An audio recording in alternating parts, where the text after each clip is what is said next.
Hey everybody, how's it going? Thanks for joining me this afternoon. I've got a great stream with a great guest that I think you're really going to enjoy. So obviously in the reaction following everything that happened with the failed Trump assassination on Monday, I went into a little bit of the questions that we had surrounding the Secret Service's performance.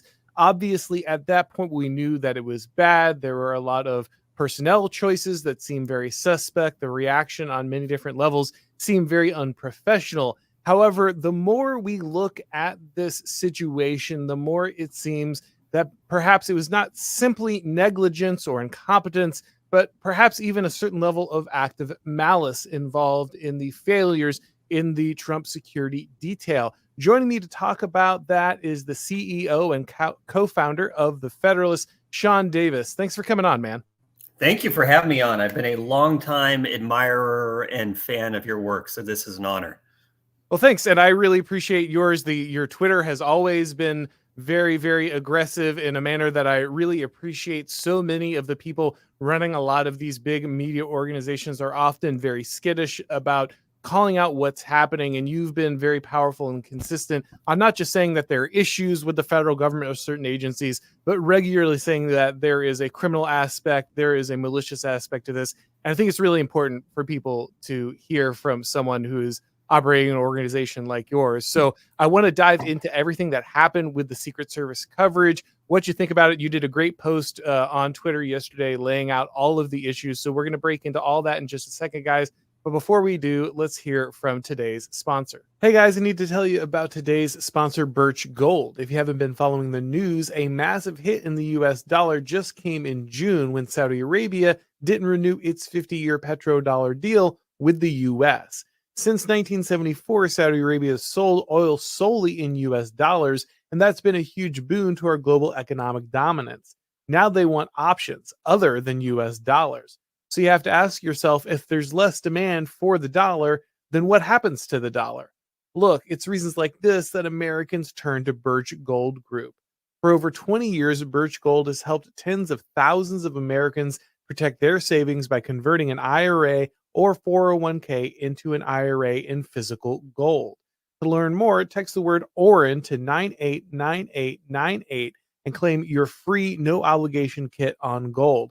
That's Auron to the number 989898. Birch Gold has earned trust with their education-first approach, their thousands of happy customers, and their countless 5-star reviews. So protect your savings with gold before the dollar plunges any further. Text Auron to 989898 today. So, Sean, from the beginning of this, many people had questions about the Secret Service protection detail. Obviously, we try to avoid spinning into immediate conspiracy theory territory. When this happened, initially the left was saying, "Oh, this is staged. Donald Trump set this up to gain a lot of sympathy, right? Like he could get away with that given our media environment."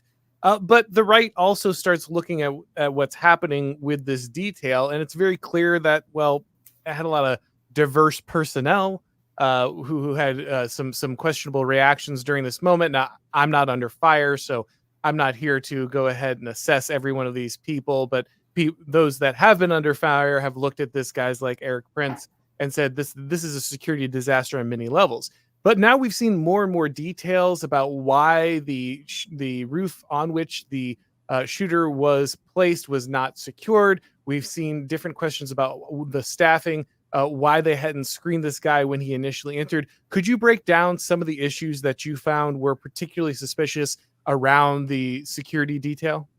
Yeah, so we were working outside, no real cell coverage to speak of, when we got somehow a text squeaked through to my much better half that Trump had been shot.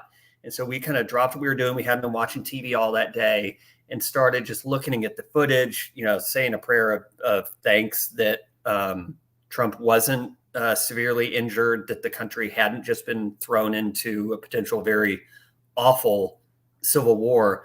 And then kind of once the dust settled, my phone starts pinging. We get back to where we've got coverage. Everyone's calling and emailing me. And I started hearing from sources familiar with Trump's security detail and protocols there that, hey, this thing that just happened is exactly why we've been begging for more resources and more staff for months and months and months. So I started getting those messages early Saturday evening, and that kind of started shaping how I viewed what happened. It's impossible to ignore what happened on that roof, because there's been a famous picture out there where someone drew the Secret Service perimeter, and within a perimeter, it doesn't matter if you have local cops there or local police, sheriff's deputies, stadies, whatever. The Secret Service controls that entire perimeter, and they merely outsource, but they control. But you looked at this picture and it showed like a Pac-Man. Instead of having a full circle, like 360 degrees, they carved out this little thing with this roof. And you're like, wow, that's insane. And so my head immediately went to, this was because they were understaffed and under-resourced. This was a direct result of them not being given the resources they needed.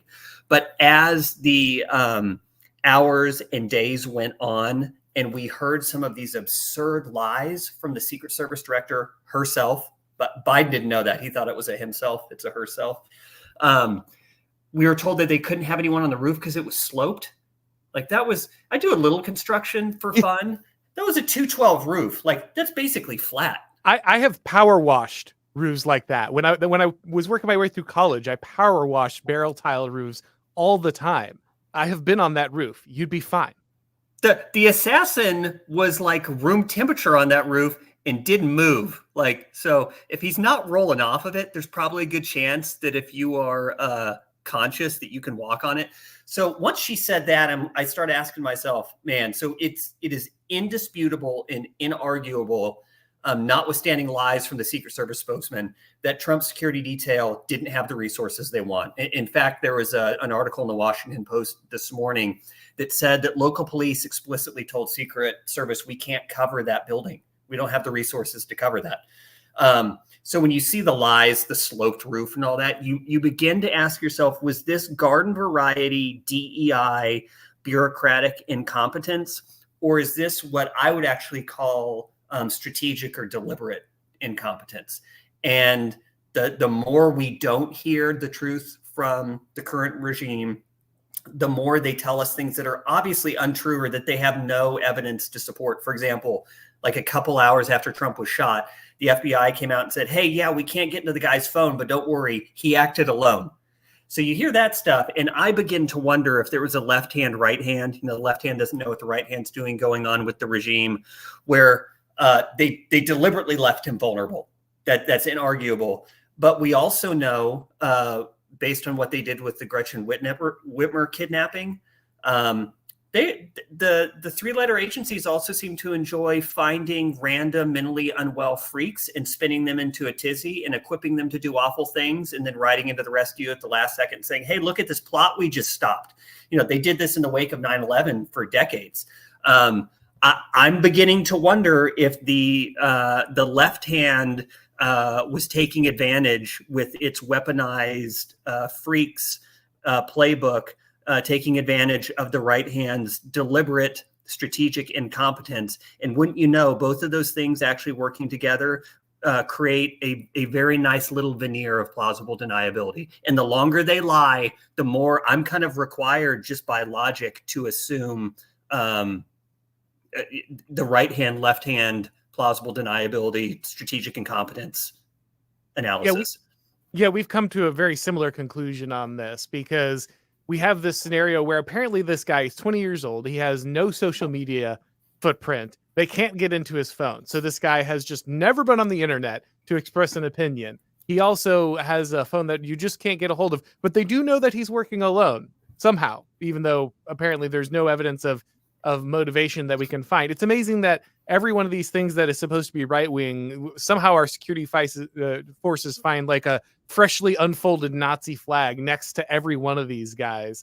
But there's just no record of this guy. He apparently was walking around with a rangefinder in his hand, to go ahead and figure out how far the shot would be. He was spotted by this. He was reported to the authorities because of this. So he was already on the Secret Service's radar when this occurred. People had seen him going onto the roof. He's scurrying around it during this whole thing. No one thinks to pull Trump off of the stage. None of the counter snipers are allowed to take a shot.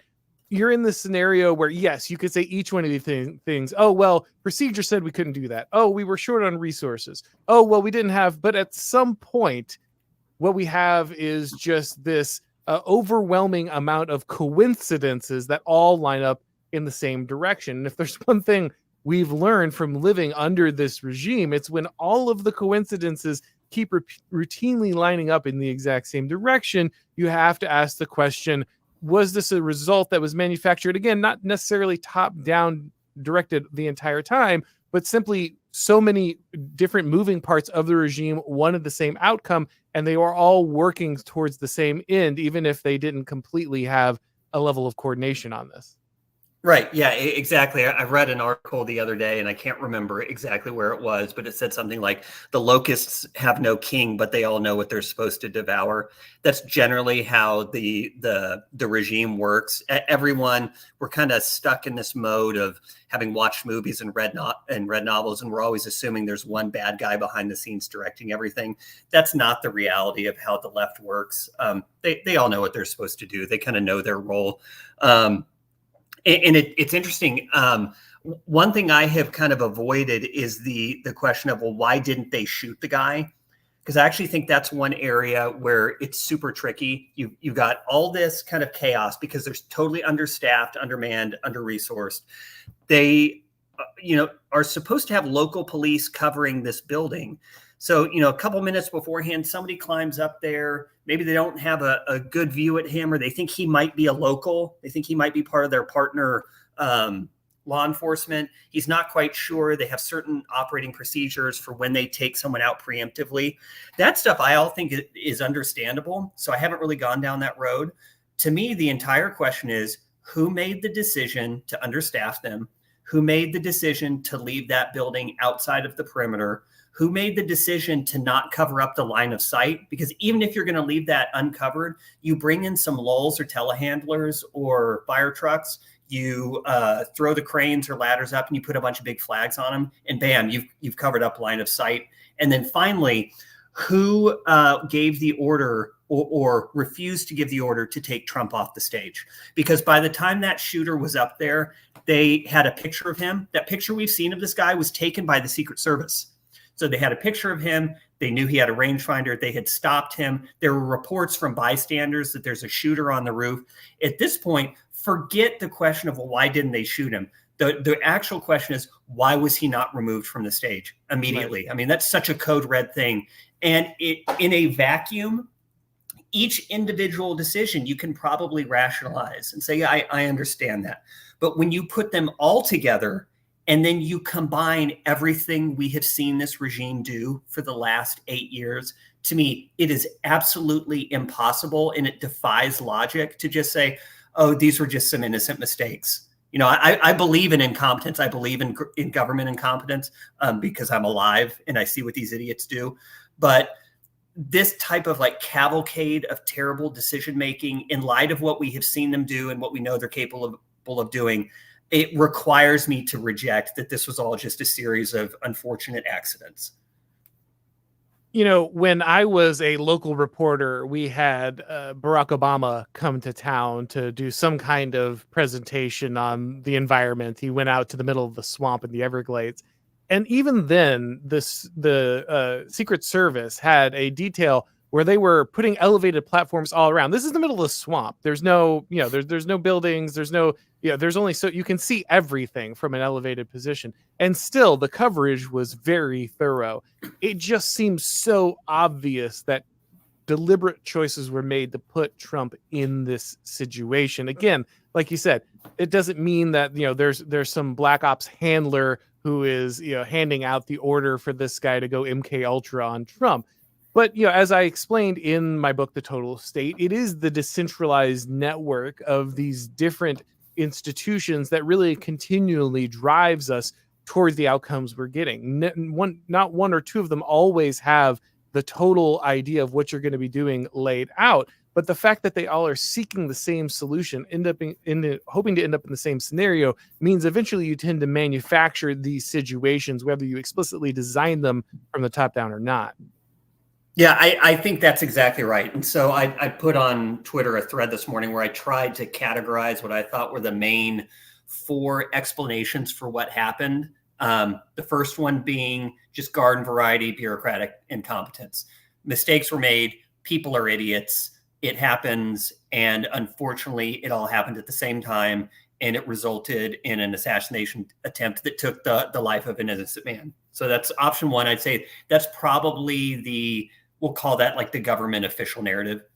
Option 2 is what I call a strategic or deliberate incompetence. They just wanted to create a situation where he was vulnerable, which is why they starved his detail of what they needed, why they diverted resources over to Jill Biden's indoor event, why they kept that area uncovered. Option 3 is what I'd call the right hand, left hand. It includes option 2, where you have deliberate strategic incompetence combined with portions of the government that look to weaponize people they don't like in order to either take out people they don't like or to create narratives they don't like. So the Whitmer kidnapping would be they weaponized a bunch of loners with poor impulse control so they could create a narrative that right-wingers were wanting to assassinate Democrat governors. And then option 4 is what I would call like the inside job rationale, where the guy on the roof was a patsy. The actual shots came from somewhere else. There were multiple shooters. It was directed from the inside. I'd be interested in your thoughts on whether you think there's other explanations. I'll tell you, I started out at number 1. Once I started hearing from people very familiar with Trump's security detail and the lack of resources, that pushed me to number 2, along with the suggestion that a sloped roof kept snipers off of there. Single stupidest lie I think I've ever heard in my life. And then number 3, once they said just, an hour or 2 afterwards, he acted alone, even though we know nothing about him and we can't get into his phone. That pushed me to option 3. I tend to think option 4 is unlikely, or who knows.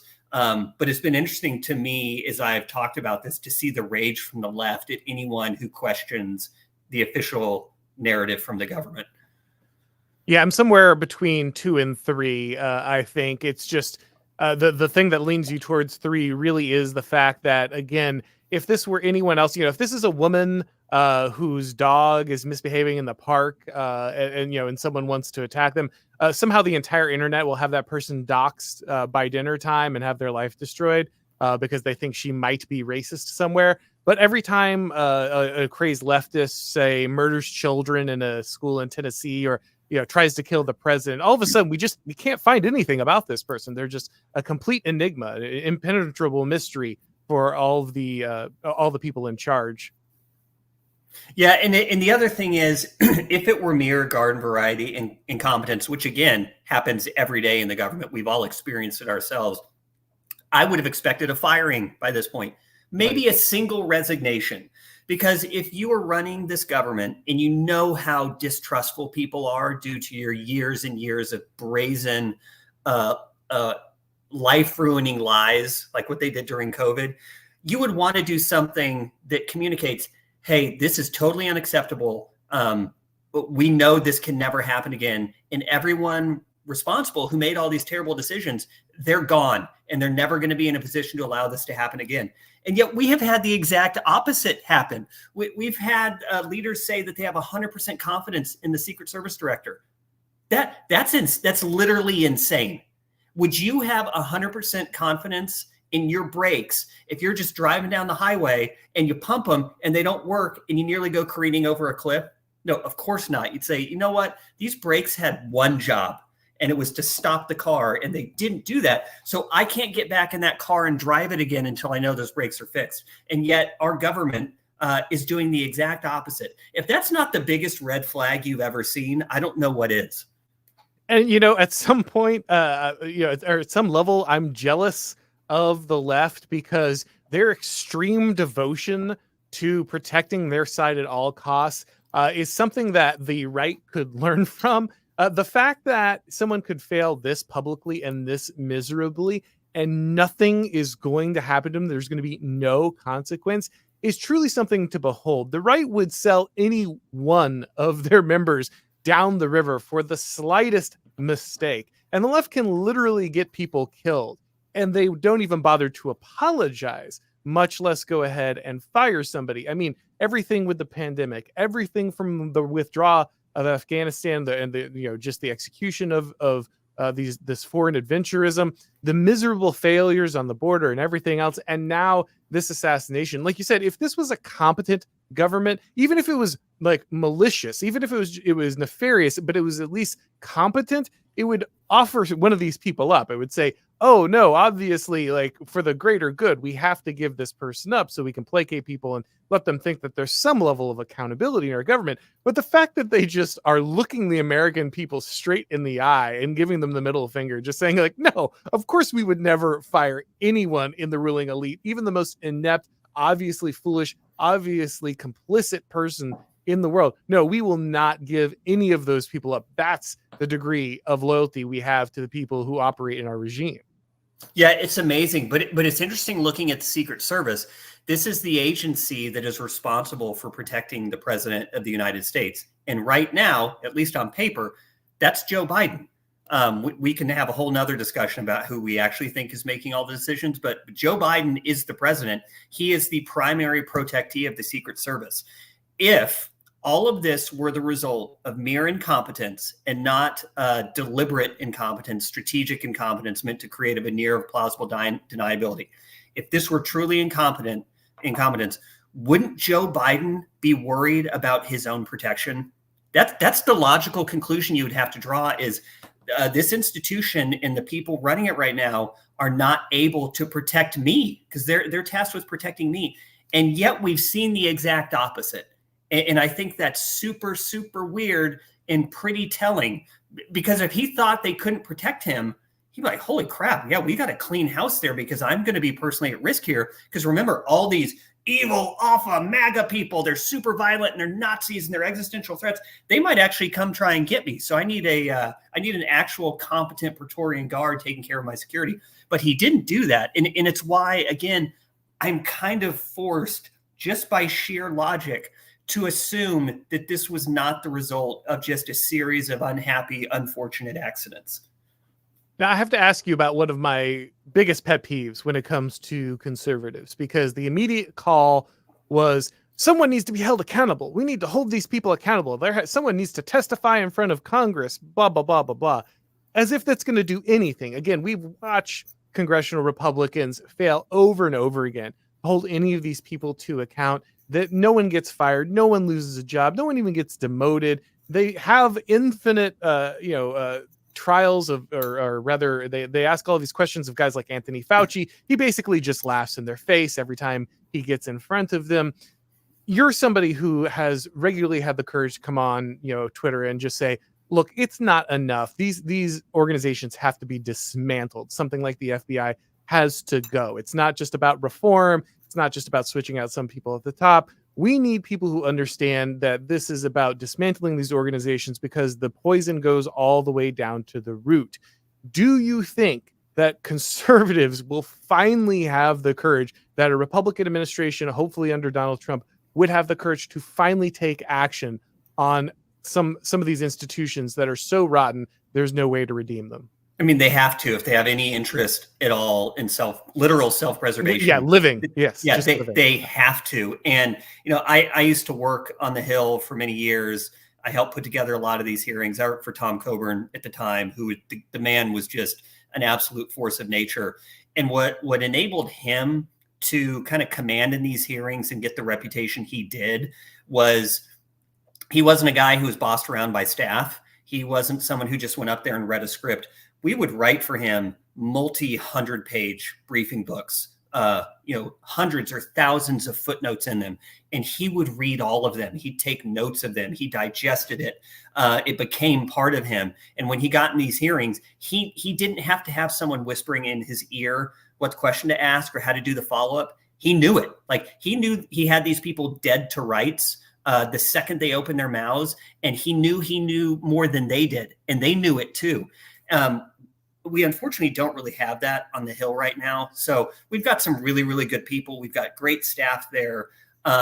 It takes a special person with a devotion to knowing every last little detail to be able to handle these little worms in hearings, because we've all seen them do the song and dance and the filibuster and the I don't recall, and they answer questions that weren't asked, and they do these little slates of hand that if you don't have a perfect command of the detail, you're just not capable of being able to parry with them back and forth. So I hope Congress does its best. That's not where my real hope lies. We have to have people in the incoming administration, assuming Trump wins, which he has to. He has to win, or I don't know what we do. There have to be people who are very steely and clear-eyed about what the threat is, because we can't just go in and say, oh, it was a couple bad apples. It was just the management at the top.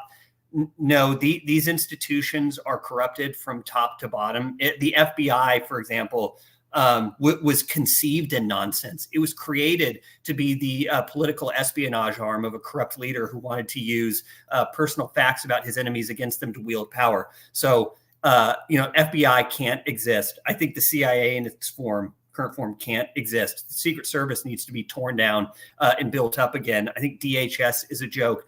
In many cases, there's no reforming these institutions. They have to be destroyed, and they have to be reconstituted from the bottom up with people who actually care about the country and understand that the threat, which truly knows how to gain and wield power, poses to the nation.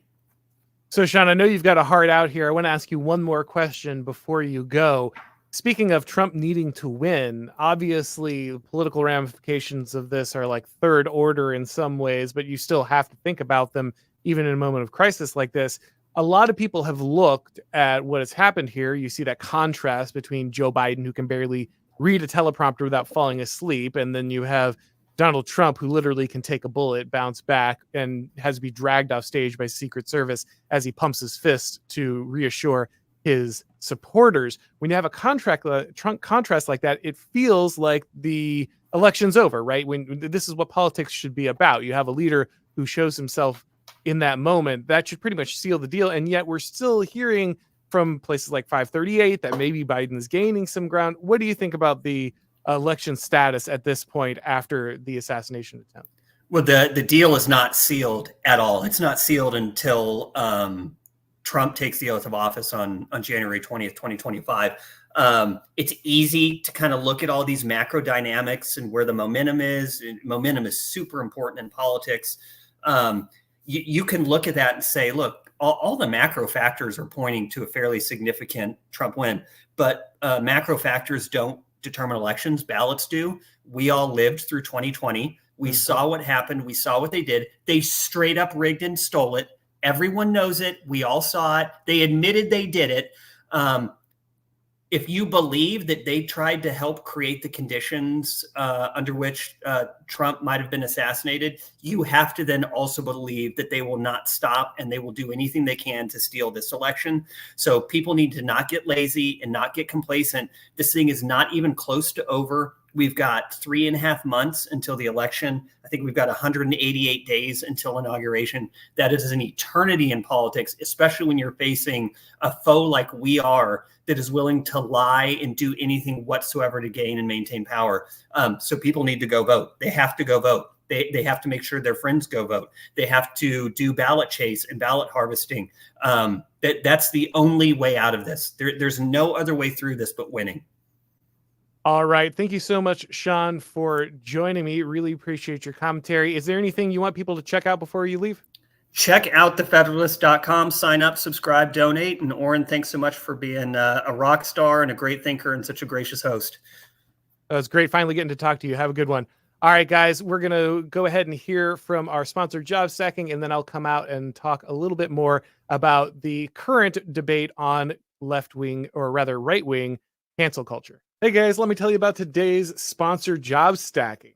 More paychecks, less hustle, working from home. That's what job stacking is all about. If you're a remote or hybrid worker looking to maximize your earning potential, then consider joining the Job Stacking Mentorship Program. The program is designed by Ralph Haltza, the creator of Job Stacking, to help you successfully implement a strategy that will allow you to collect multiple paychecks from different jobs without burning out or getting caught by employers. Job stacking has already helped many people double or even triple their incomes. Luke Hill, a financial analyst living in the UK, has used job stacking to stack 3 different jobs and went from making $5K a month to $15K a month. But job stacking isn't just about increasing incomes. It's also about helping our guys gain more independence by no longer being a slave to debt or a single employer who hates their values. Andrew Gustafsson, a credit analyst from Australia, is now stacking 4 salaries, which he has used to pay off his personal and student debt and buy a home for his family. If you don't currently have a remote job, no worries. The program is also designed to help you land remote jobs so that you can go ahead and get started. So if you want to double your income and stop relying on a single paycheck from a woke employer, go to jobstacking.com/start now. That's jobstacking.com/start now and book a call with Rolf today. All right, guys. So the next topic I wanted to get into is there's currently a lot of debate, especially on Twitter, about whether or not we should have what people are calling conservative cancel culture after this attack on Donald Trump. In case you're not aware, there have been several high profile people, including one of the band members of Tenacious D, not Jack Black, but the other guy, Kyle something, I forget his name. But he made a comment saying that he wished that the shooter had not missed live on stage while they were performing. Tenacious D has since canceled its tour, and Jack Black has talked about even suspending the project indefinitely because he was so shocked about what was said. We also had Destiny. If you caught my clip yesterday that I put together about Destiny and his incredibly gross attack on the father that died protecting his wife and child at the Trump rally. Corey, Capuchin. I'm trying to remember his last name correctly. I'm gonna make sure I get that right. But he was mocking this man for dying at the rally while protecting his wife and his daughter. Just absolutely disgusting behavior. And one of the platforms he streams on banned him because of this and the fact that he was also talking about himself, why he wished that the guy who had been successful at shooting Trump. And then a third example, one that's a little different, and I want to break into why these examples are important and different. A lot of people have focused on the fact that there was somebody who went to a Home Depot. They found a woman who had said, again, something very similar about how she wished that the shooter had not missed Trump. She had said that on her own personal page. She's an old woman who works at Home Depot. The guy went in, asked her about this, taped it, that went on to social media, and she was fired for posting that on social media. I have some thoughts about the way that people are reacting to this. There are a lot of people, especially a lot of the guys in kind of the I didn't leave the left left me, I'm a moderate centrist wing of the right, who are saying we can't do this. We can't have a conservative cancel culture. We can't go around canceling people. This is what we stand against. That is wrong.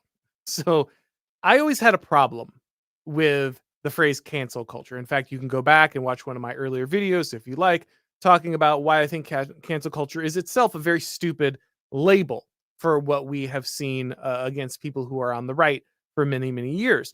What we've seen against people on the right is not cancel culture. It's political persecution.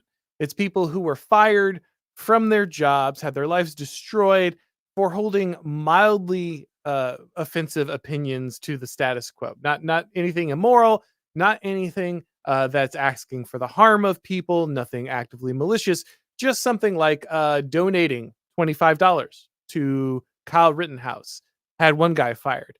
There's another guy who did a burnout on a pride flag, blasphemy. He was charged with a felony, a young guy doing that. There have been guys like Douglas Mackey who are facing prison time for making a meme insulting Hillary Clinton. There's another guy. You remember the guy who got his life ruined? CNN tried to destroy this guy because he photoshopped CNN's logo on Trump's on the face of a guy Trump was beating up in a WWF skit. Like that like CNN tried to hunt down and destroy this guy for a meme, for a GIF that he had made. Or of course you can think of someone like Nick Sandmann, whose life was destroyed. He had to sue the media outlets who slandered him because he was caught smiling while someone was protesting, even though you found that eventually the context of that made it much clearer that there's nothing malicious about what he's doing. He's just a kid in a MAGA hat, and they tried to destroy his life over this. There are endless examples. We could here's a great one. There's a grandmother who was protesting at an abortion clinic, and she has received a long sentence in jail, even though her health is in terrible condition. Her husband begged the judge to go ahead and reduce her sentence since she did nothing dangerous. There's no violent crime. She wasn't threatening anyone. She was just protesting at a place that the regime finds sacred. And the judge basically laughed in the face of a man who's worried about his wife dying in jail. So when the left treats you this way, you need to understand what's going on. Now, I hear a lot of people warming up to the idea that we're going to need mass deportations, that that the damage that the left has done demographically to this country by allowing tens of millions of people illegally into the country is going to permanently shift the voting blocks in the United States and guarantee the left an electoral victory in perpetuity. And if we don't go ahead and deport a large number of people who are here illegally, then the country is basically cooked. I've heard a lot of people say this, a lot of people who are now crying about the fact that someone got canceled for wanting President Trump dead. What are you going to do when they actually start deporting these people? Like, are you going to grow a spine then? Like when they start showing you footage of all of these families separated, crying mothers and children, are some violent criminal who resists deportation and gets shot, and the left starts worshiping that guy. I mean, understand the context of what is happening here.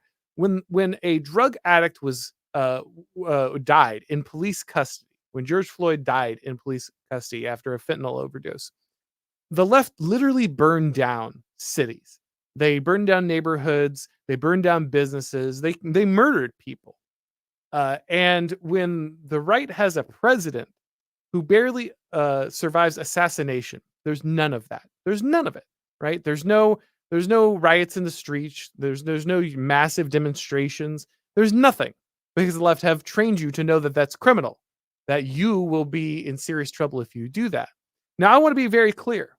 All of the actions taken to push back against the left should be legal. Very clear. Legal and peaceful. Very clear about that. However, when you have the natural consequences of literally wishing the president had died in public come due, that should be a good thing. That those are natural consequences. That's why I made the meme here, right? You don't need to dive in front of liberals who want you dead, who literally encourage assassins to kill Donald Trump, and those people go on to kill Trump supporters. You do not need to dive in front of these people to show them that you're the good guy. Okay, these people do not care. They do not care. They will not stop until the natural consequences of their actions fall on them. You cannot have unilateral disarmament of cancel culture. Okay.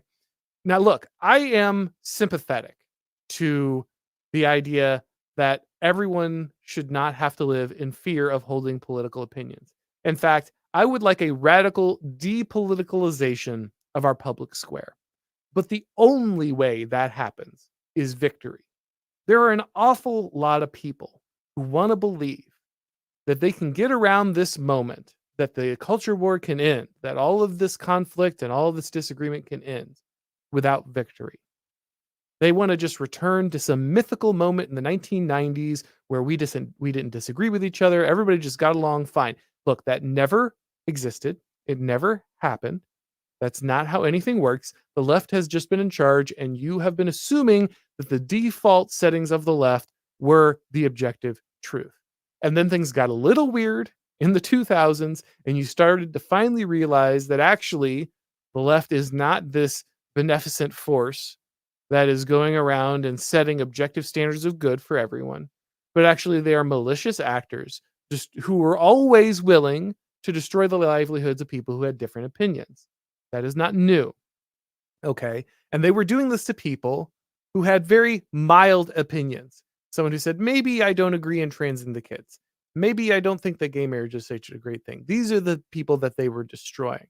And you're going to tell me that now, when people are literally wishing death on the president, people are crying for the next assassin to murder Trump or his supporters. You're telling me that now you're squeamish about some people getting fired? That's not how this works. It ends when the left loses power. It ends when you have victory. Once you have victory, then you can be gracious.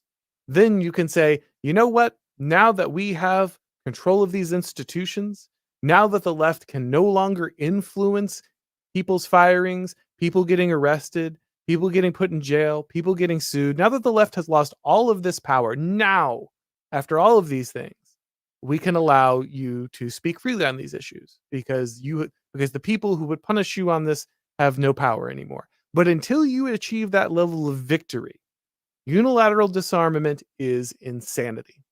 It is suicide. You have lost your mind if that is what you're saying. Now, I will say this. There is a level of priority, target priority that matters.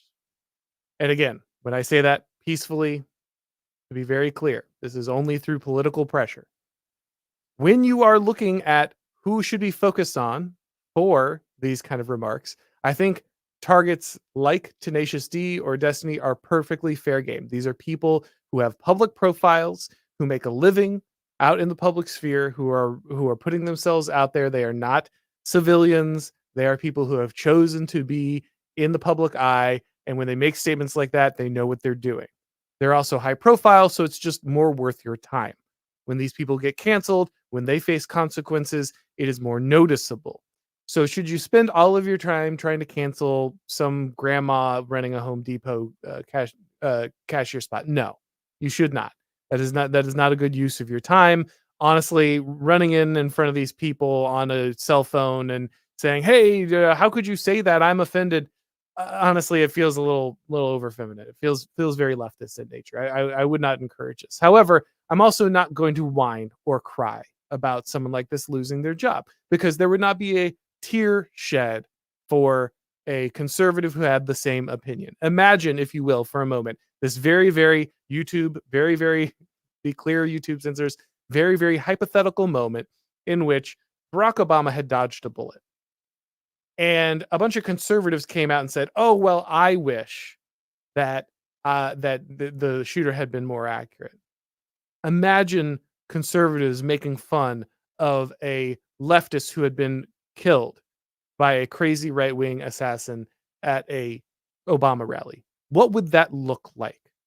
What would that look like? To be very clear, we don't have to guess. The FBI has literally kicked in the doors and blown away people who have joked about or have talked about violence against Joe Biden online.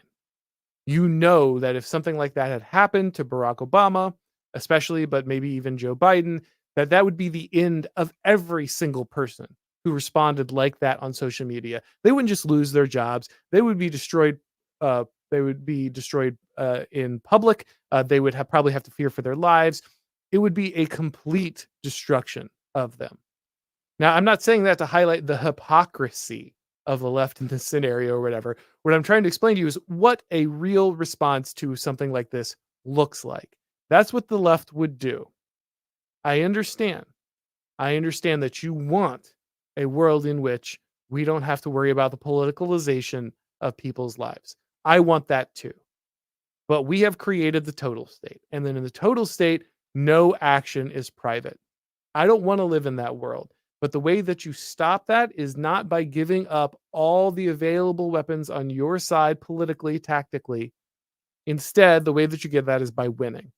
And only in victory can you be magnanimous. Only in victory can you then extend that open hand. But you must win first. You must win first. You must prioritize that first. And then you can go ahead and exercise the principles of things like free speech that you would like to see returned to public life. But that is never going to happen as long as the left is in power. And if the left never feel any consequences, especially when they do something this heinous, they're not just saying, "Oh, we disagree with a policy." They're not saying, oh, we even disagree with your morals, your religion, any of that stuff. They're saying we literally are wishing that this guy had gotten his head plastered all over the TV screen for everyone to see. That's what they're saying. That should carry weight. That should matter. That is morally indefensible, and that's going to come with public costs. You should not be saying, oh, we need to avoid those. Nope, sorry. That's not right-wing cancel culture. That's letting a leftist feel the natural consequences of horrific behavior. And it's time for conservatives to stop saving the left from their own horrific behavior. That's all the conservative movement does, is save the left from their own mistakes, their own abhorrent behavior. Enough of that. No, you need to win. And then you can work towards a depoliticized culture, but nothing else is a substitute for victory. All right, guys, let's head over to the questions from the audience here. Florida Henry says, I was in a military unit that worked with the Secret Service and the Capitol Police. The incompetence is very real and extends from federal down to my local job as a firefighter. Unfortunately, I think you're right that there is a large amount of incompetence that exists at these levels. Again, we know very specifically, Chris Rufo has been collecting the evidence that the Secret Service has been lowering its hiring standards on purpose to meet DEI requirements. So I 100% believe you that this is a real factor. I would imagine perhaps a little more incompetence being focused in the Trump detail here, but you are right that this is a universal phenomenon, unfortunately. Creepy Weirdo says Blue Anon is out in full force and it's embarrassing. The left can't accept that they can't twist this in their favor. Yeah, that is a huge issue for them. Obviously, just the optics of the situation are terrible. All of these guys were probably rooting for the shooter, and they all realized once he failed what a mistake that was, because it has destroyed a lot of their momentum, a lot of their arguments. But they need to turn this into a conspiracy, because if it's not a conspiracy, then that means their assumptions about the world are seriously messed up, and they are not going to face that fact. Creepy Weirdo also says, and possibly destiny, or possibly diversity. Don't forget that. Yes, diversity is, I hear, our strength, unless by strength you mean allowing people to actually protect the president of the United States. Then it might hinder us slightly. Let's see here. Retardedly Oswald says, can the Federalists help local DAs charge Secret Service with neglect for what happened to Corey Campertor? We're going to need a modern Jim Garrison to avoid Fed cover-up. Never forget, the purpose of the system is what it does. I wish Sean was around for that, but that's a great question and something that a lot of people should be looking into. I know there are more legal activists now in places like the America First Legal who are taking up the kind of cases that you're talking about. I'm not familiar with the law in this area, so I would be completely just talking off the top of my head, so I'm not going to speculate on who can be held accountable, what avenues there are for legal recourse here. But if they exist, this absolutely should happen. And that's a great suggestion. I will float that to people who I know who may be able to answer that question. Creeper Weir says we are all Omega men now. He also says it's the consequence culture. Eat it, leftoid. Yeah, they love to have that consequence culture. Turns out that freedom of speech is not freedom from consequences. Seems like maybe they might be losing some of that now. Dan over at the Lotus Eaters, thank you very much, sir. He says Trump jumped up and said, "Fight, fight, fight," with a bullet wound in his ear. Right-wing commentators heard immediately surrender this opportunity to the left and get back to left-wing cancel culture. To be fair, that is what a large amount of the conservative commentariat is based on. But that's why we're here to set them straight. Hopefully, more and more people are learning to turn that junk off and go ahead and encourage their politicians, encourage their leaders to take a more active role in what's going on here. With a minute to go, says, good answer to Glenn Greenwald on cancel culture. Thank you. No problem. I've only seen Glenn speaking briefly on this. I would be more than happy to talk to Glenn again. We've always meant to do, he's been on the show one time, and we've always meant to do another show, and I would really like to talk to him on a couple separate issues, but that would be a great one. I'm not sure what he said on this, but hopefully, yeah, I did accurately go ahead and answer that. And then Chris says most DEI acolytes underestimate the amount of focus it takes to keep competence ties into their worldview that the old regime didn't earn it. Yeah, that's very true, right? It's important for them to believe that they've progressed beyond all of these regimes, and that means all these previous hierarchies of competence must be obsolete in some way, and so they don't recognize that the diversification itself, which is its own goal, also is driving them towards a system that will eventually wound itself mortally. However, they can't agree with that because that's what their entire ruling formula is based on. If they abandon that ideology, then there's not much left to sell their supporters. All right, guys, we're going to go ahead and wrap this up. I want to thank everybody for coming on. Thanks, Sean, for coming on. Fantastic. If you have not checked out his Twitter, he is a savage on Twitter, so you should definitely do that. And of course, if it's your first time on this channel, make sure that you go ahead and subscribe, click the notifications and the bell to make sure that you catch these shows live.